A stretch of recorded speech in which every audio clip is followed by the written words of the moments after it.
went to the Abraham Lincoln National Cemetery to lay wreaths on Martin Luther King Jr. Day of Service. We talk about the wars, we talk about the battles, but they really don't understand the cost of life until they go out there and see the gravestones, and you see that everyone buried at the museum is someone who has served at one point throughout our American history. All the gravestones are lined up next to each other, and they have walking paths next to them. It's a great memorial to have near a town that you can easily visit.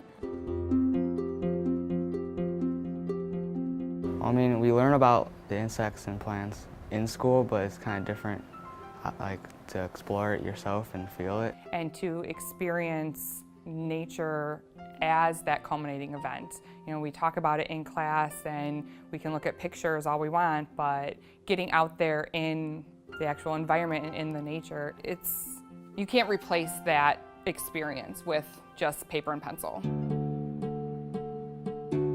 I went to California one time and I mentioned argon to someone and they're like, the argon? When you're talking about the newest and the best technologies and things in science, argon is it. I get to connect with those scientists, and so do my students. It really opens their eyes to what is out there because it's taking the classroom and making it real. The Abraham Lincoln National Cemetery, Argonne National Laboratory, and Medewin National Tallgrass Prairie all provide different educational opportunities for their neighboring school districts.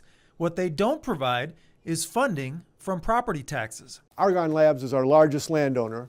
They have over half of our total acreage as a school district, and they don't pay property taxes on that, which means everyone else has to make up the difference. The school districts in Illinois impacted by those federal properties are not unique. There are 19 school districts in the state of Texas that collectively have lost $10 billion to federally impacted properties. There are more than 200 school districts in the United States that are represented by FLISA, Federal Lands Impacted Schools Association. These school districts all have something in common.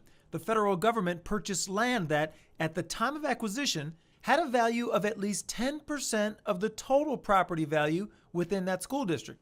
Because the government doesn't pay property taxes, these school districts are asked to do the same job as those not impacted by government-owned land, but with less money. Our school district is 18 square miles, and 9 of those square miles are underwater in Lake Louisville. Therefore, our community, our taxpayers, have to make up the deficit. Without Argonne Labs contributing the property taxes, we have to sometimes go to our taxpayers and ask them to increase their own tax rates. So it's really a tax increase on everyone else in town. You're sitting in a library right now that hasn't been renovated probably for 20 years. Libraries of today don't have hard, uncomfortable furniture. They don't have carpet that needs to be replaced. Now, Argonne, while we're happy to have them in our district, they do a lot of great things for the country. It doesn't seem right that our students go without because they're there. We do as much or more with less. The burden falls to our community, our taxpayers, and we have to do things a little tighter, a little differently,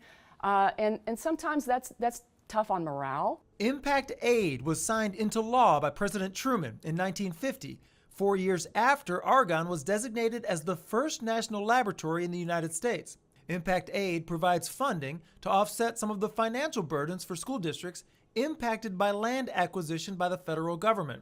Federal Properties Impact Aid is now Section 7002 of the Elementary and Secondary Education Act of 1965, known as the Every Student Succeeds Act. This impact aid is a payment in lieu of taxes that goes directly to the school districts and can be used for any general fund purpose. As an example, according to Section 7002, Elwood Community Consolidated School District will receive less than 4% of the impact aid it should get, based on local property values.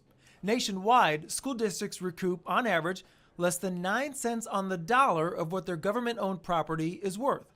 We're trying to close the gap for Elwood and for more than 200 other school districts. It's a lot of where can we rob from Peter to pay for Paul, if you so want to say. So the amount of impact aid that we receive, is about 11 cents on the dollar compared to what we should be receiving. We're schools. We do the best with what we have. The challenges it presents, still providing a high quality of education for our students with having less revenue. The 200 plus school districts that are represented by FLISA are also represented by the National Association of Federally Impacted Schools, or NAFIS, which is an umbrella organization that also helps school districts impacted by Indian lands and military bases. Together, these groups actively seek to remind the federal government of its obligation to these impacted school districts. Impact aid funds for us are not supplemental funding, it's core funding. It supports 10% of our faculty. Without that money, we'd be looking at reducing staff. Argonne National Laboratory in Illinois serves an important purpose, just like Ellsworth Air Force Base in South Dakota,